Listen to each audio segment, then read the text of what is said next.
thousands of drugs came through the black website called Silk Road. 2011 সালে FBI server জগতের এক ভয়ঙ্কর নেটওয়ার্কের খোঁজ পায় এবং 2013 সালের অক্টোবরে রোস উইলিয়াম উব্রিকে গ্রেপ্তার করা হয়।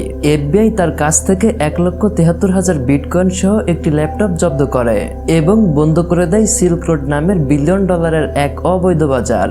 এখানে মাদকদ্রব্য, অস্ত্র, এমনকি খুনি ভরা করার মতো অপরাধের লেনদেন হতো, যার পুরো কাজটি হতো আইন প্রয়োগকারী সংস্থার নজর এড়িয়ে ডার্ক ওয়েবের গভীরে। আমরা ইন্টারনেটকে বিশাল আকার বরফখণ্ডের সাথে তুলনা করতে পারি। বরফখণ্ডের যে অংশটি পানির উপরে থাকে সেই অংশটি কেবলমাত্র সারফেস ওয়েব, যেমন গুগল, ইয়াহু, ইয়ান্ডেক্সের মতো সার্চ ইঞ্জিনগুলো এই সারফেস ওয়েবকে অ্যাক্সেস করতে পারে, কারণ এই তথ্যগুলোকে খুব সহজেই ইন্ডেক্স করা যায়। ডিপ ওয়েব হলো সেই অংশ যেখানে ব্যক্তিগত তথ্য যেমন আপনার ইমেইল, পাসপোর্ট বা ব্যাংকিং ডাটা থাকে। এগুলোকে সার্চ ইঞ্জিনে সহজে খুঁজে পাওয়া যায় না।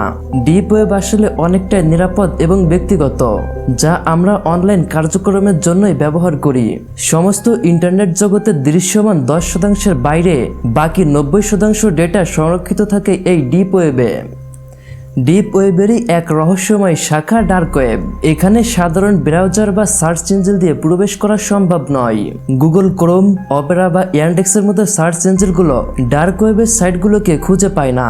এসব সাইটে প্রবেশ করতে বিশেষ ধরনের ব্রাউজারের প্রয়োজন হয়, যেমন টোর ব্রাউজার। এটি আইপি অ্যাড্রেসকে লুকিয়ে ব্যবহারকারীর অবস্থান গোপন রাখে। ডার্ক ওয়েবের সাইটগুলো মূলত .onion ডোমেনে হয়ে থাকে। আপনি নিশ্চয় শুনে থাকবেন ডার্ক ওয়েবকে বিপজ্জনক বলা হয়ে থাকে, কারণ এখানে মাদকদ্রব্য, অবৈধ অস্ত্র, এমনকি অনেক বড় বড় অপরাধমূলক কাজ করা হয়।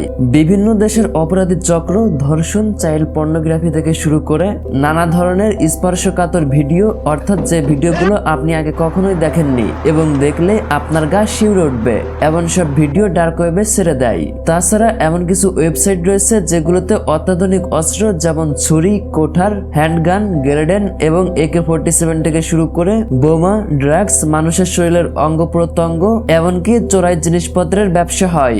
আবার কিছু সাইটে দেখা মেলে যেখানে আপনি অন্যকে গুম করে ফেলার জন্য খুঁড়ি পর্যন্ত ভাড়া করতে পারবেন। ডলার বা টাকার বিপরীতে ইথোরিয়াম বা বিটকয়েনের মতো ক্রিপ্টোকারেন্সিতে লেনদেন করা হয় ডার্ক ওয়েবে, যার ফলে লেনদেন বা ট্রানজাকশন ডেস্ক করা কঠিন হয়ে যায় আইন প্রয়োগকারীর সংস্থার পক্ষে। তবে ডার্ক ওয়েব শুধু খারাপ কাজের জন্য নয়। অনেক দেশের সরকার জনগণের বাক স্বাধীনতা দমন করতে এবং তখন মানুষ তাদের মত প্রকাশের জন্য ডার্ক ওয়েব ব্যবহার করে। অনেক সংস্থা আছে যারা ডার্ক ওয়েবের মাধ্যমে তাদের সিক্রেট তথ্য বা ডেটা আদান প্রদান করে থাকে। বিভিন্ন তথ্য বা গবেষণাপত্র বিনামূল্যে সরবরাহ করার জন্য ডার্ক ওয়েবে কিছু সাইট রয়েছে, যেমন SCI হাব এর মধ্যে একটি। তবে আপনার যথার্থ প্রযুক্তির জ্ঞান না থাকলে এই ভয়ঙ্কর অন্ধকারচ্ছন্ন ডার্ক ওয়েবে প্রবেশের চেষ্টা না করাই উত্তম। এটি একটি বিপজ্জনক স্থান যেখানে প্রতারণা, হ্যাকিং এর ঝুঁকি থাকে। আপনার একটু ভুলেই স্মার্টফোন, কম্পিউটার, ল্যাপটপ বা অন্যান্য ইলেকট্রনিক ডিভাইসের অ্যাক্সেস আপনি হারাতে পারেন। চুরি হয়ে যেতে পারে আপনার ব্যক্তিগত ফেসবুক, হোয়াটসঅ্যাপ, ইমেল বা ব্যাংকিং ডাটা সহ গুরুত্বপূর্ণ সব তথ্য। ডার্ক ওয়েব এক রহস্যময় জগৎ যেখানে অজানা অনেক কিছুই লুকিয়ে থাকে। একদিকে এটি সিক্রেট ডাটা পাঠানোর এক মাধ্যম, আবার অন্যদিকে এর গভীরে লুকিয়ে আছে বিপজ্জনক এবং ভয়ঙ্কর অপরাধ কার্যক্রম। তাই ডার্ক ওয়েবে প্রবেশের আগে অবশ্যই নিরাপত্তার ব্যবস্থা এবং সচেতনতা জরুরি।